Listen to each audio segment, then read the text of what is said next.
My best friends and wife forgot my big moment, and now I'm struggling to cope with the betrayal. Pretext. I completely understand there are much greater tragedies out there than what I'm about to describe. Need to write this out and appreciate any feedback or strategies. Myself, my wife and friends from college, including best friend and his wife, have been doing a college football pick'em league for the last 12 years. It's for fun, but I'd say most everyone takes it somewhat seriously. Since we have had the league, different people won, but for 6 years in a row one particular guy kept winning. Each year, we have a big tailgate party at a game where the winner of the previous year is honored with a speech and trophy. Last year, we even arranged for a surprise cameo to be played at the tailgate for the guy who won his 6th in a row. I broke his streak last year and won the league, but I was also the person who typically got the trophy and arranged the cameo or some of the other cool things we've done. So yesterday was our big tailgate, and it was my chance at being recognized as the person who won the previous year. A few hours in, my wife had a few drinks and said, "I don't even know what we're doing this year for. Person who won 6 years in a row." Then I said that actually I had won, and her whole face changed. Our friend standing next to her turned white as a ghost. First they laughed, then said, "No, wait, it was you." I realized that until that moment it hadn't occurred to them, or anyone, to do anything. There was no trophy, speech, anything. My best friend quickly gets told by my wife that they forgot to do something and says nothing. Can't make eye contact. Gets worse for me. After it sets in, I'm in the bathroom an hour later.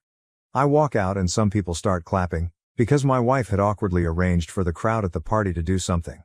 It's worse, because the guy who won 6 years in a row and had been a recipient of some cool stuff is laughing hysterically that everyone forgot to do anything. I'm just sad. I don't really want to talk to my wife. She gave me a very short apology this morning and offered sex to cheer me up. Made it worse? Drove 6 hours home crying here and there, wondering how a group of people I love and care about would drop the ball.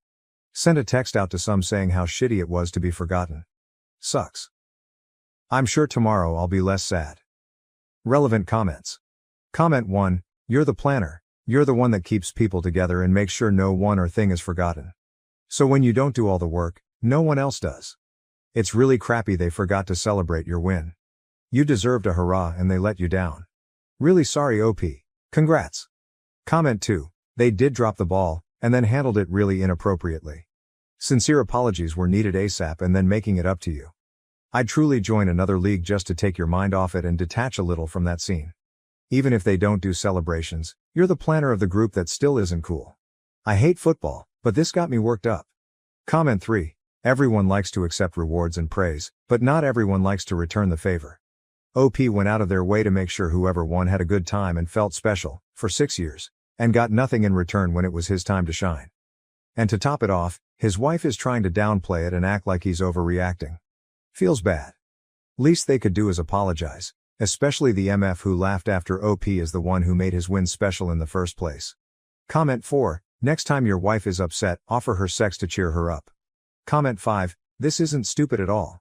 You're validated in feeling how you do, and it's shitty as fuck that your friends, and wife, didn't recognize how important this was to you. I totally get it, it isn't about fantasy football, it's the pretense of the entire situation. Honestly, if it were me, I would tell my friends via phone call or face-to-face, not text, and tell them how it made you feel unappreciated as a member of the friend group, as well as how it hurt how they reacted after realizing you were the winner, not because it was over a game of fantasy football, but because this is clearly something you all put effort and emphasis into for multiple years, and there's no excuse for just brushing you off. I would also tell your wife how it made you feel with offering sex. Sex isn't something to be rewarded or withheld, and that set off smoke alarm bells for me personally. You deserve to be surrounded by people who appreciate you the same way you do for them. This isn't something to accept, it's important that you say something. I know it's uncomfy, but it's worth it. Sending you love, OP. Thank you very much, really. I teared up that anyone felt sympathetic. I'm in my house and feel like I'm on an island by myself. Update, it's tomorrow, after a night where I slept in the guest bedroom. Late last night I got an email apology from the girl who turned white when she found out. My wife woke up at 6 to get ready for work, and I was up helping kids get ready for school. She wanted to talk, and asked if I could talk also. I was half awake and didn't have any thoughts put together. The first thing she says is that I need to keep perspective. She said that it's not as if she cheated on me, she forgot something big, but there are much worse things that could have happened. I didn't respond. She asked how long she was going to be punished for this, and I just responded by saying it wasn't all about her. She is visibly frustrated and I'm too afraid to say something that will ignite her. I feel like she's desperate for me to say anything. I realize she's not comforting me or trying to understand. She wants full resolution before we have to take kids trick or treating tonight. That's it for now. She texted good morning, and I haven't responded. Relevant comments. Comment 1. When the planner doesn't plan, shit doesn't get done. I am sorry that your lame-ass friends didn't treat you well by remembering to celebrate your win. I'm even more sorry that none of them had the guts to come clean and apologize in front of the group for being such a shitty friend. And finally, to the guy that laughed, and who no one shut down when he was, please accept my 2-finger salute over the internet. Now that I've established that I'm firmly on your side, I ask you, what do you want to have happen now? Think long and hard about what it is that you want. Yes, this whole fantasy football thing is shitty, but what sort of friends are these guys outside of this situation? Would you call them if you needed help moving, and would they come? If you suffered a real tragedy, would any of them be another shoulder to cry on? If you have kids, or were to have kids in the future, would you invite these people to be a part of your child's life? If these people are merely the college fantasy football bros, then maybe you need to consider letting them all go. You've devoted considerable time and effort and maybe money into making these events fun for them, but when the time came for them to return the favor, they didn't care enough to get the job done. I don't blame them for not being more sincere in their apologies on the day this all went down.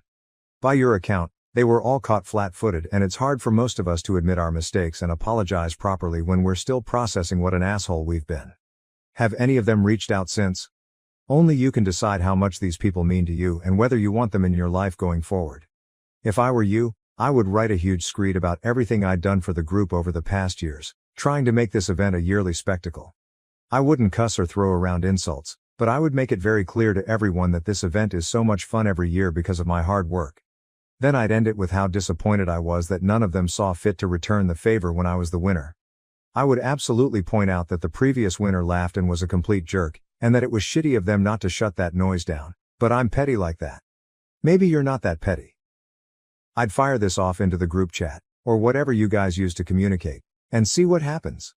Maybe you'll get a ton of heartfelt apologies, and they'll plan an extravaganza in your honor, and all will be well. Or maybe you'll get back a bunch of hate, and you'll see their true colors. Either way, you'll have your answer as to what sort of friends they really are.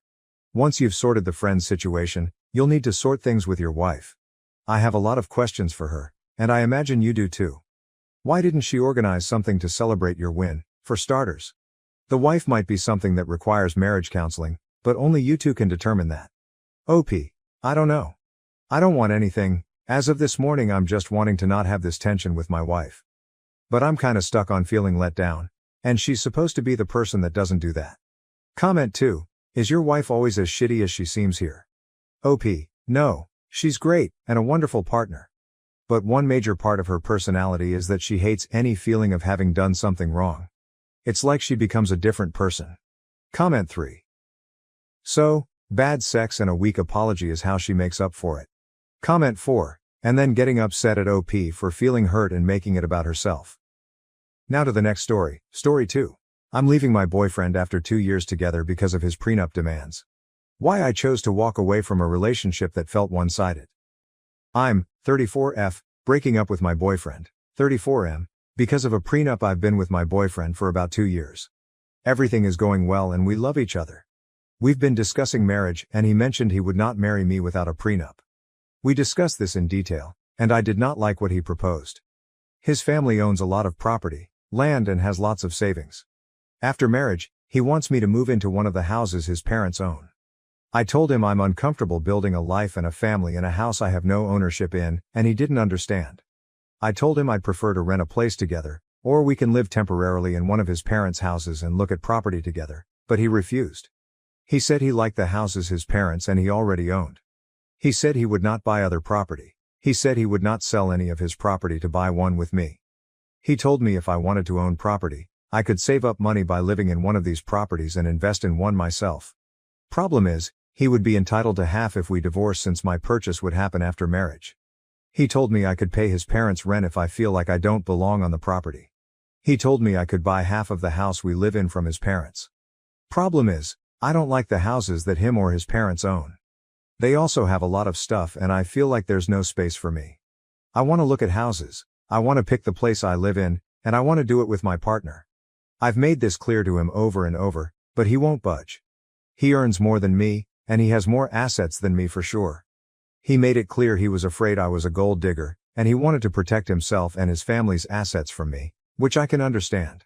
This whole thing has made me feel very weird. This topic has come up before, and it has always made me feel very small. It makes me feel like all he cares about are his assets. It makes me feel like he wants me as long as I fit into the life he already built and doesn't care to build one with me. It makes me feel like a gold digger. He has enough money to retire right now and live comfortably. I don't. He basically told me that whatever money he earns now, he can spend, so he won't be investing in too much anymore. He expects our earnings and our savings after marriage to be split. Which I feel off about. I'm sure this is normal for some people. I'm sure other people would be happy to be with someone who was well off. I am not. I want someone beside me building a life with me, not someone who has built a life with his parents and wants me as long as I behave and fits into his life, which is how he's been making me feel. So I'm leaving him. I welcome opinions on this. But yeah, it's been too long that this has made me feel off about our relationship. I'm protecting my peace and leaving him with all his houses and money. TLDR, BF and I are talking about marriage. Boyfriend and his family are well off. He wants me to live in a house I don't own, and doesn't want to look at houses with me. Wants half of post-prenup assets. So I'm leaving? Relevant comments. OP adds context to the prenup talk during their relationship. No. He mentioned prenups very early, and I would keep asking him about the details, but he would keep it very vague, and assure me we would work it out when the time came. I never asked him about his assets, and I never actually knew how much assets his family had. The only things I knew were from some of his one-off comments about certain assets. If he mentioned this tenant or that tenant, or this thing they have to repair, etc., etc. I had also initiated these conversations. He mentioned wanting to live with me and work towards marriage. I figured then that time had come. This is when I sat him down and asked him what he expected from me, what he wanted, and to clarify the conditions of any prenups he wanted to propose. He still tried to dodge my inquiry. It took so long for me to pull this information out of him. I guess I did wait 2 years, but marriage talks seemed like the right time to push him to discuss it. Update. So many things have happened. This is a bit of a rant, and I know I'm missing parts, but I'll try to cover the important bits. Before I start, here's some important context. I have a stable and rewarding career, and though I don't earn as much as him, I am very happy with what I can afford. My parents have always taught me that women should be independent, and I've taken that to heart. I live below my means, which has allowed me to put aside money for savings and investments.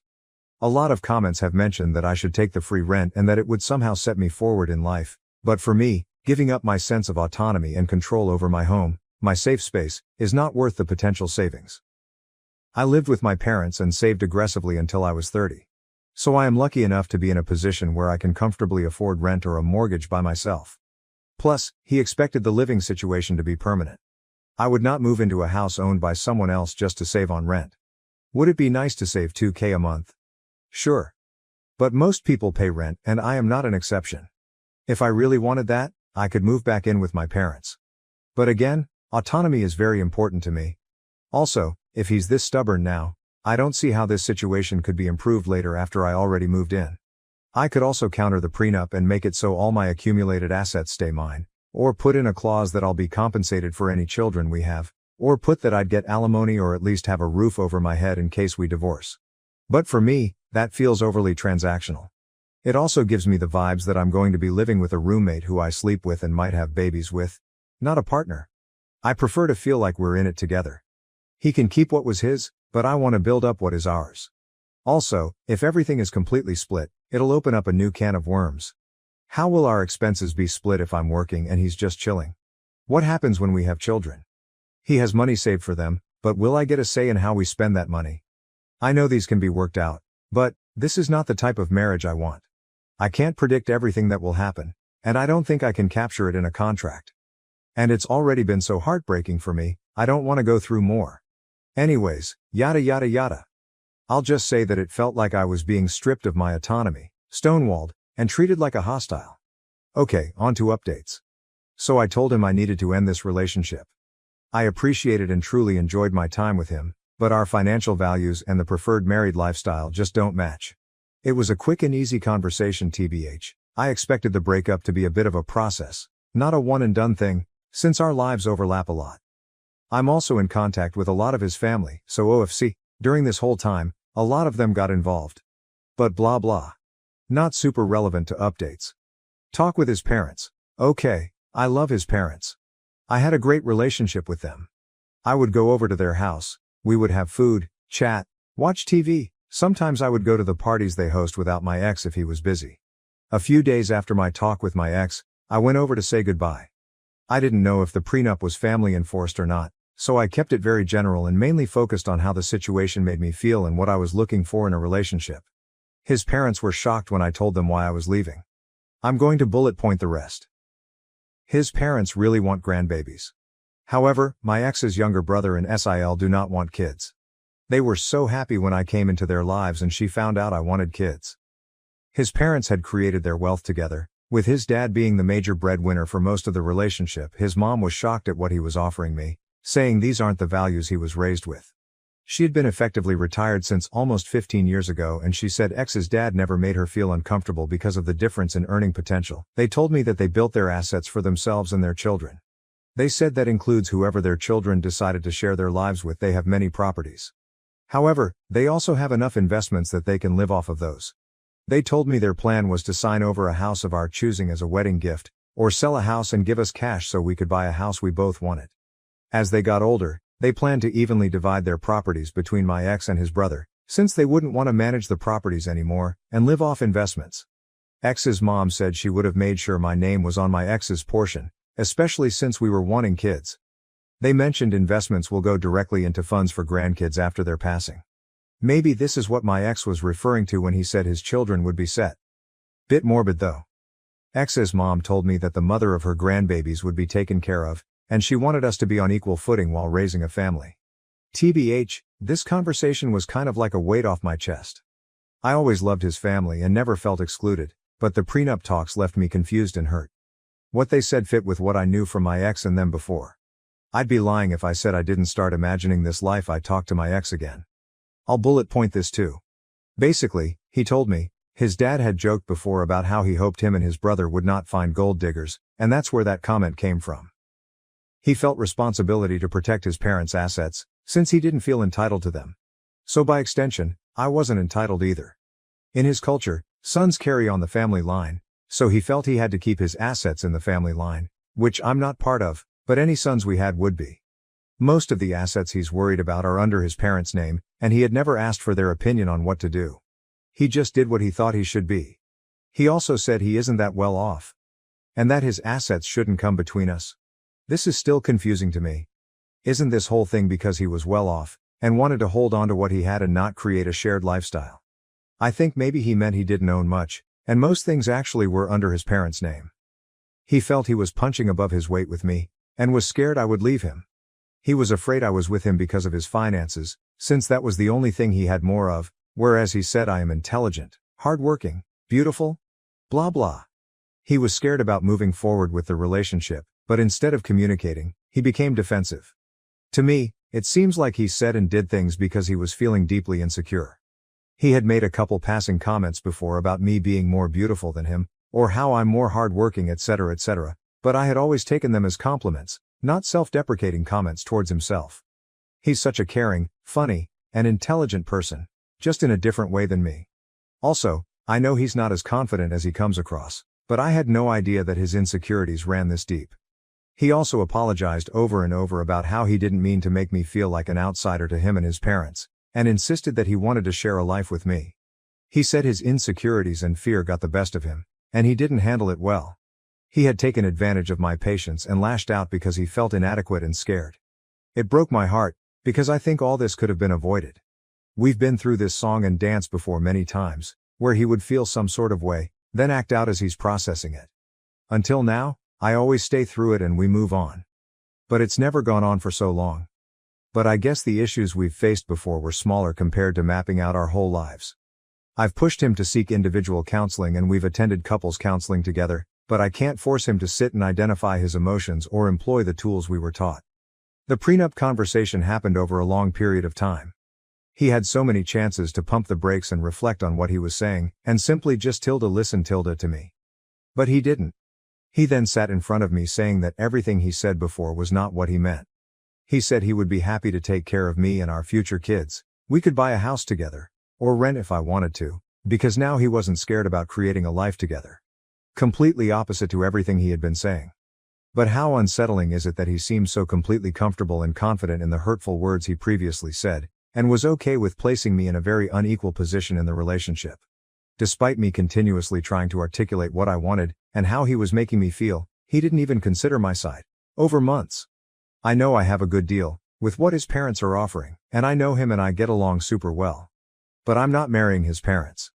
I can't have his mom with us during every argument or life decision we take. Thinking back, I can count on one hand where we've run into issues, and he was able to address it without acting up. He's such a nice guy, but I can't be his garbage bin every time he needs to sort out his feelings. It's already worn me down. He's a grown man, he's intelligent and intuitive, he's had 2 years to learn how to communicate with me, and he's not. I honestly can't tell if what he said to me is genuine, or coming from his parents, or coming from a fear of losing me. I could give him the benefit of the doubt again, and move forward with the relationship, as I've done in the past, but I'm tired. I think this is a fixable problem, but I also have not seen any improvement since we started dating. If anything, this prolonged experience has made me feel it's gotten worse. I will not make the mistake of investing in a man because of what he could be instead of who he is. If the last few months are a testament to how he handles stressful situations, I can only take things as they are, and assume they won't change. This whole thing has left me sour. I don't need too much, but I do expect to be treated with love and support, even during times of disagreement. I cannot just forget the feelings and words I've felt and heard over the last couple of months. I can't just unhear and unknow that he is afraid I'm a gold digger. That was just one of many comments that really hurt me. I think life will have a lot more ups and downs, and I cannot imagine what kind of difficulties we will face if this is how we communicate, even after identifying it and working on it in therapy. For these reasons, I'm still choosing to walk away. Very diff from leaving because of a prenup, but it is leaving nonetheless. And TBH, this hurts more. I know it will hurt for a while, but I pray I'll be avoiding heartache and complications in the future. Who knows? If it was meant to be, maybe we'll find our way back. For now, I've told him and his family I need space and time. I know that it seems like I'm giving up a lot, but OFC there are things I can't put in a post. I actually wrote the above quite early. But I didn't post because it didn't feel like it was over. But now after this time, I know it is. It's been tough, and it's only been a couple months, but I'm sure I made the right call. It's tough watching everyone coupled up and having children, but it is what it is. I'm proud of myself for leaving and I'm slowly healing. Thank you everyone for your comments and DMs. Sorry I couldn't get back to everyone, but I appreciate you all. Thank you for watching. If you haven't subscribed yet, please do so and hit the notification bell to stay updated with more shocking real-life stories happening around you.